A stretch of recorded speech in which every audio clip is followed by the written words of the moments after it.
You know, we get this question pretty much every time we do a webinar with you, but I think it's always good for us to cover it, because we get a lot of new people on here. So we always have these questions about the length of time to wear the patch, the 12 hours, 24 hours, when are they good for, how long are they good for? So can you give us like a kind of an overview on the length of time and why? Sure. So in the field of phototherapy, there is this concept called attenuation. And it simply means that if you continue to stimulate the skin with light, eventually the body will stop responding. So what we have found over the years is that you could wear the patches for 12 hours and not have any issue at all, as long as you were taking the patches off. The body would not accommodate or attenuate. But leaving the patches on longer begins to present some challenges. For the one thing, the patch is designed to trap body heat. And this is how the patches will work. They're activated by body heat. But after a period of, let's say, 18 hours or longer, a person is more susceptible to developing a heat rash. And this is just going to be a little irritating to the skin. It's nothing serious.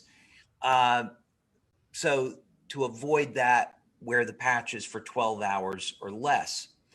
But the main thing that we want to avoid by leaving the patches on continuously is eventually the body will stop responding to the patch if you wear it for 18, 24 hours and so forth. So basically, if we wear it too long, it diminishes the effect over time of what it can have on our bodies if we don't give it a chance to have a break, kind of. That's right. Yeah, that's right. Is that everything, there's on and off cycles in the human body. So we're producing hormones at specific times. So yeah, there's going to be a time for everything in the human body. It's not just on all the time, with a few exceptions like energy production, right? The cells are always producing energy. Yeah, but when we're talking about hormones and neurotransmitters in the brain, they all go in these cycles.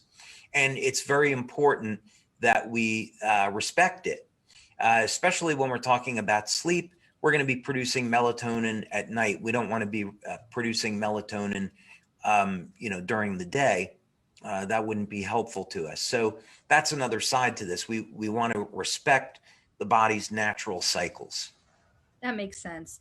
One thing that is brought up in the comments, and I know you've spoken about this before, is relating to water, and is that part of why we encourage them to only wear patches a certain amount of time? And does water come into play in that? Can you explain that a little bit?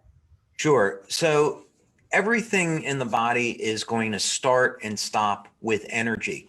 So if we wanted a simple way to understand aging, an important part of this is going to be whether or not our cells are producing energy and how our cells are communicating within one another and with their environment. This is very, very basic to the field of anti-aging and age reversal and biology in general. And this starts in an area of the cell called the mitochondria. Now, in order for our cells to make energy, we need water. And in order to facilitate the removal of normal metabolic wastes and environmental toxins, we also need water. As we age, the size of the cells begin to decrease and the ability of the body to hydrate the cells diminishes. And when we as a company, when we're looking at age reversal mechanisms, one of the important things we look at is how can we keep the cells hydrated? Because if we can keep the cells hydrated, it's going to optimize the electrical and magnetic environment in the cell and can restore youth, or it can help extend lifespan. So water is going to play an incredibly important part in this.